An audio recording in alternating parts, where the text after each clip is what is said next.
दिल्ली में भयंकर प्रदूषण है और लगातार ये सवाल उठ रहा था कि दिल्ली के सबसे बड़े नेता अरविंद केजरीवाल कहाँ गायब हो गए हैं। वो क्यों नहीं जनता के सामने आते हैं, क्यों नहीं वो इस मुद्दे को उठाते हैं। तो अरविंद केजरीवाल पंजाब में एक प्रेस कॉन्फ्रेंस के दौरान दिल्ली के प्रदूषण पे क्या कुछ कहा है, चलिए उसको सुनते हैं। देश की राजधानी दिल्ली की अगर हम बात करें तो पॉल्यूशन से लोगों का जीना हराम है, सांस लेना मुश्किल है। आप मुख्यमंत्री भी रहे हैं और अभी पिछले 2 सालों से अगर हम पंजाब की बात करें तो पराली के मामले जो है वो काफ़ी कम हुए। फिर भी पॉल्यूशन दिल्ली का जस का तस बना हुआ है। इस पर क्या कहेंगे, क्योंकि आप सीएम भी रह चुके हैं और मौजूदा सरकार पंजाब में भी आपकी है। देखिए, दो तीन चीज़ें हैं। अभी तक ये कहा जाता था कि पंजाब की पराली की वजह से दिल्ली का पोल्यूशन है, पंजाब की पराली की वजह। अभी इस वक्त, जैसे अभी परसों या कल मान साहब ने प्रेस कॉन्फ्रेंस की थी वीडियो के ज़रिए, इन्होंने सारा डेटा दिया कि किस तरह से अभी इस वक्त पूरे पंजाब के सभी शहरों का AQI 70 से 100 के बीच में है। तो अगर पंजाब में कोई धुआं नहीं है, पंजाब में इस टाइम कोई पराली नहीं जल रही, तो फिर इस वक्त जो भी पोल्यूशन है दिल्ली में, वो दिल्ली का अपना पोल्यूशन है।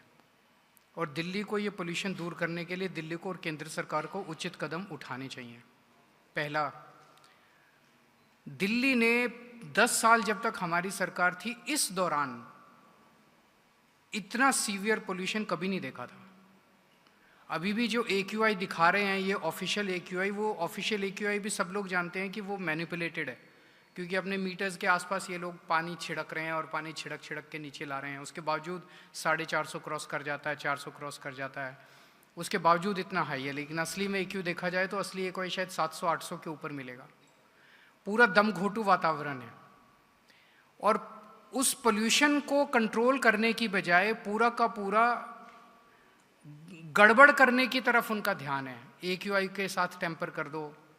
काफ़ी दिनों तक ग्रैप 4 लागू नहीं होने दिया गया। ग्रैप 4 अभी रिसेंटली लागू हुआ, लेकिन ग्रैप 4 अनाउंस कर दिया। पूरे दिल्ली के अंदर सरेआम कंस्ट्रक्शन चल रही है।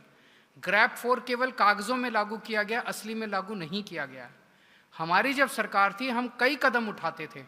हम ढेरों इंस्पेक्शन टीम्स बनाते थे जो कूड़ा जलाने की, या रात को कई जगह चौकीदार या हाथ सेकने के लिए आग जला, वो उस तरह की किसी भी आग को जलने से रोका जाता था। कई सख्त कदम उठाए जाते थे जिसकी वजह से पोल्यूशन को रोका जाता था।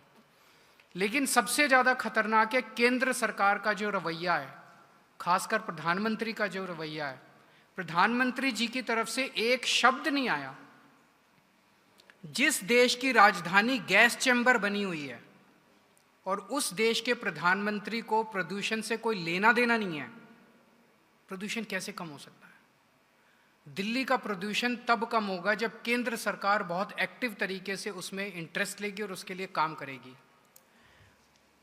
पीछे 1 दशक पहले, 1.5 दशक पहले बीजिंग का AQI हमसे भी बहुत खराब होता था और बीजिंग का प्रदूषण हमसे भी कहीं ज़्यादा होता था। लेकिन वहाँ की सरकार ने काम किया, उन्होंने नीयत दिखाई काम करने की। हमारी ना दिल्ली सरकार और ना केंद्र सरकार, दोनों की कोई नीयत ही नज़र नहीं आती। उनकी केवल एक ही नीयत है, AQI से टेम्परिंग कर लो, पानी मीटर के पास पानी छिड़काव कर दो, ये कर दो। इस तरह से अगर आप करेंगे तो ये दिखाता है कि आपकी नीयत जो है वो लोगों को राहत दिलाने की नहीं है। आपकी नीयत केवल और केवल एक, अभी सुबह सुबह मैं सुन रहा था किसी से, वो कह रहा था PM ओमान में, लीडर ऑफ अपोजिशन जर्मनी में, और देश की राजधानी प्रदूषण में। तो किसी को कोई चिंता ही नहीं है प्रदूषण की, तो प्रदूषण कम कैसे होगा?